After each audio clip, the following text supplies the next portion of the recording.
বিসমিল্লাহির রহমানির রহিম। আসসালামু আলাইকুম। দেশপ্রেমী বাংলাদেশি যে যেখানে আছেন, বিশেষ করে বাংলাদেশে সংগ্রামরত ছাত্রছাত্রী এবং দেশপ্রেমী বাংলাদেশিদের জন্য অত্যন্ত গুরুত্বপূর্ণ কিছু তথ্য নিয়ে আমি এলাম। আমি দুটো বিষয়ে কথা বলবো, খুব মনোযোগ দিয়ে শুনবেন এবং যেভাবে সম্ভব এটা বাংলাদেশিদের মাঝখানে ছড়িয়ে দিবেন, বিশেষ করে ছাত্রীদের মাঝখানে। প্রথম কথা হচ্ছে, কারফিউ বাংলাদেশে বহু হয়েছে আগে। কারফিউটা এখানে কোনো বিষয় নয়। বাংলাদেশের স্বাধীনতার যুদ্ধ থেকে আরম্ভ করে পরবর্তীতে 90-এর এরশাদ পতনের সময়ও কিন্তু কারফিউ জারি হয়েছে। কারফিউ দিয়ে কিন্তু কোনোদিন কোনো অত্যাচারী সরকারের পতনকে থামানো যায় নাই। এবং এমনকি 2007-8 সালেও কিন্তু কারফিউ জারি হয়েছে। তখনও কিন্তু সেনাবাহিনীর অফিসারদের কিছু বলস ছিল, কারণ যেভাবেই হোক, নাটকীয়ভাবেই হোক, রাজনৈতিক তথাকথিত নেতাদেরকে এবং চোর বদমাশদেরকে কিন্তু জেলে ভরেছিল। কিন্তু এখন তো সেনাবাহিনী অফিসারদের কোনো বিচিই নেই, বলসই নেই।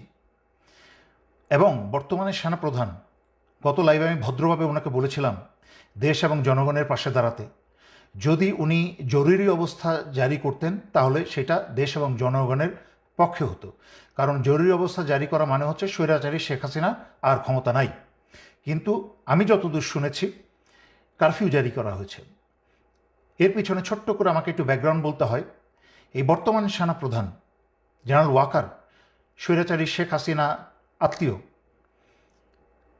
তার কিন্তু লেফটেন্যান্ট কর্নেল হওয়ার যোগ্যতা ছিল না। ওনার শ্বশুর সেনাপ্রধান হয়েছিলেন, সেই সুবাদে স্টাফ কলেজ করে এদিক ওদিক করে ওনাকে আমি অনেক অল্প বয়স থেকে, মানে মেজর অবস্থা থেকে ওনাকে আমি চিনি। সাদা মানুষ ছিলেন, তেমন কোনো ব্রেইনওয়ালা মানুষ না। কারফিউ দিয়ে বর্তমানের বাংলাদেশের ভয়ঙ্কর পরিস্থিতি থেকে দেশকে সামাল দেওয়ার মতো ক্ষমতা এবং যোগ্যতা কোনোটাই ওনার নাই। আমি অবাক হচ্ছি যে ওনার সেই যোগ্যতা না থাকতে পারে, কিন্তু বাংলাদেশের অন্যান্য ডিভিশন কমান্ডার এবং জেনারেল যারা আছেন তাদেরকে তো বেশিরভাগই আমি চিনি।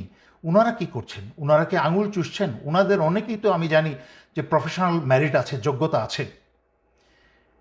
সাহসিকতা না থাকতে পারে তারা তো এই সেনাপ্রধানকে বলতে পারতো যে আপনি জনগণের বিরুদ্ধে যাবেন না। কিন্তু যেই জিনিসটার আমি ভয় পাচ্ছিলাম সেটাই হলো। আমি জানতাম যে স্বৈরাচারী শেখ হাসিনার সর্বশেষ শয়তানি হবে দেশে একটা গৃহযুদ্ধ লাগিয়ে দিয়ে যেতে। সে পালানোর আগে দেশে একটা গৃহযুদ্ধ লাগিয়ে দিয়ে যাবে, এবং এই গৃহযুদ্ধে করবে কি, সশস্ত্র বাহিনীকে জনগণের শত্রু বানিয়ে দিয়ে যাবে। দেশে যেন জনগণ এবং সশস্ত্র বাহিনী ইউনিফর্ম এবং জনগণের মাঝখানে রক্তারক্তি হয়, এবং এই সুযোগে স্বৈরাচারী শেখ হাসিনা তার দলবল নিয়ে পালাতে পারে। তার চেয়েও ভয়ঙ্কর অবস্থা হচ্ছে যে আমি অত্যন্ত বিশ্বস্ত সূত্রে খবর পেলাম যে ভারতের বাংলাদেশে শতখানিকের উপরে কিলার ঢুকিয়েছে। ঠিক যেভাবে বিডিআর হত্যার সময় বাংলাদেশে প্রবেশ করানো হয়েছিল, সেইভাবে বাংলাদেশে রয়ের কিলারদেরকে প্রবেশ করানো হয়েছে। শুধুমাত্র বেছে বেছে শনাক্ত করে করে ছাত্র নেতাদের এবং অন্যান্য নেতাদেরকে তারা টার্গেট করে হত্যা করার জন্য, ছাত্রলীগ, যুবলীগ, পুলিশ এবং রয়ের সেই সব খুনি মিলে, যা হয়েছিল 2009 সালে বিডিআর হত্যার ঘটনায়। এবং আশ্চর্যজনক মিল পাবেন, 2009 সালে এই বর্তমান সেনাপ্রধান 46 ব্রিগেডে তখন তার পোস্টিং ছিল। তাকে আদেশ করা হয়েছিল বিডিআর 1 নম্বর গেটটাকে অস্ত্র লাগিয়ে গেটটাকে উড়িয়ে দেওয়া, যেন সেখান থেকে সেই গেটের মাধ্যমে সেনাবাহিনী ঢুকে অপারেশন চালিয়ে বিদ্রোহীদের দমন করতে পারে এবং সেনা অফিসারদেরকে উদ্ধার করতে পারে।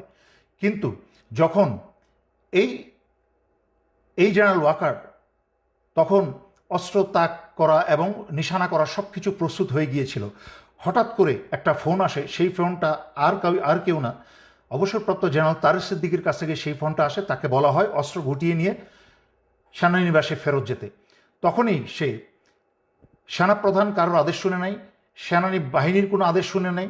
সে জেনারেল তারেক সিদ্দিকী সরাসরি আদেশ শুনে, চেইন অফ কমান্ড ভঙ্গ করে, সে জেনারেল তারেক সিদ্দিকীর আদেশ শুনে অস্ত্র গুটিয়ে সেনানিবাসে চলে যায়, যার ফলে 57 জন সেনাবাহিনীর অফিসারদেরকে ভারতের এবং আওয়ামী লীগ মিলে হত্যা করতে সুযোগ করে দেওয়া হয়। সেই একই কাজ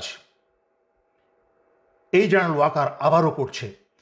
ভারতের কে যুবলীগ এবং ছাত্রলীগ এবং গোপালী পুলিশদেরকে ব্যবস্থা করে দিচ্ছে বাংলাদেশের মেধাবী ছাত্রদের এবং বাংলাদেশের অন্যান্য আন্দোলনরত যারা চিহ্নিত ছাত্রছাত্রী তাদেরকে হত্যা করার জন্য। আমি সেনাবাহিনীর সকল সদস্যের উদ্দেশ্যে বলছি, প্রথমেই সেনাবাহিনীর সদস্যের উদ্দেশ্যে বলছি, তারপরে বলবো জনগণের উদ্দেশ্যে। সেনাবাহিনীর সকল সদস্যের উদ্দেশ্যে বলছি, আপনারা দয়া করে ভুলেও এই ফাঁদে পা দিবেন না। আপনারা আদেশ অমান্য করুন, কারণ আপনাদেরকে সারা দুনিয়ার সামনে জনগণের শত্রু বানানো হচ্ছে। রয়ের কিলাররা বাংলাদেশ সেনাবাহিনীর ইউনিফর্ম পরে যেইভাবে বিডিআর হত্যার সময় ভারতের রয়ের কিলাররা বিডিআর ইউনিফর্ম পরে বাংলাদেশ সেনাবাহিনীর 57 জন অফিসার হত্যা করেছিল, ঠিক একইভাবে রয়ের কিলাররা বাংলাদেশ সেনাবাহিনীর ইউনিফর্ম পরে বাংলাদেশের ছাত্র জনতা হত্যা করবে। হাসিনা যেন এবং ভারত যেন তার দোষ বাংলাদেশ সশস্ত্র বাহিনীর উপর চাপাতে পারে। এর কারণ আমি অনেক লাইভে আগে ব্যাখ্যা করেছি। স্বৈরাচারী শেখ হাসিনা রাজনীতিতে এসেই ছিল তার বাবা এবং পরিবারের হত্যার প্রতিশোধ নিতে, এবং সংবাদ মাধ্যমে এবং জনগণের সামনে বহু মানুষকে সাক্ষী রেখে, বিবিসিকে সাক্ষী রেখে সে বলেছিল যে রাজনীতিতে ফিরেই এসেছে তার পরিবারের হত্যার প্রতিশোধ নিতে এবং সশস্ত্র বাহিনীকে, বিশেষ করে সেনাবাহিনীকে সে ধ্বংস করে ছাড়বে। তাই আমি আপনাদেরকে স্মরণ করিয়ে দিচ্ছি শয়তানের পথ থেকে দূরে ফিরে আসতে এবং নিজের বিবেককে কাজে লাগাতে, নিজের দেশের জনগণের উপরে নিজে তো দূরের কথা অন্য কাউকে অস্ত্র চালানোর সুযোগ দিবেন না। আপনারা কারফিউ থেকে জরুরি অবস্থায় ফিরে যান। সেনাপ্রধানকে প্রয়োজন আপনারা অস্ত্র ধরে বসেন। আপনারা কেউ এই কারফিউতে যাবেন না। আপনারা ক্ষমতা হাতে নিয়ে নিন, দেশের দায়ভার আপনারা ক্ষমতাভার হাতে নিয়ে নিন, যেন বাংলাদেশের জনগণকে কেউ হত্যা করতে না পারে। আমি আবারও স্মরণ করিয়ে দিচ্ছি, ভারত এবং আওয়ামী লীগ তথা শেখ হাসিনা মিলে জনগণকে হত্যা করে সেই দায়ভার আপনাদের উপর আজীবনের জন্য চাপিয়ে দিবে। সর্বশেষে বাংলাদেশ সশস্ত্র বাহিনীকে পঙ্গু করে ধ্বংস করে দিয়ে যাবে সে যাবার আগে।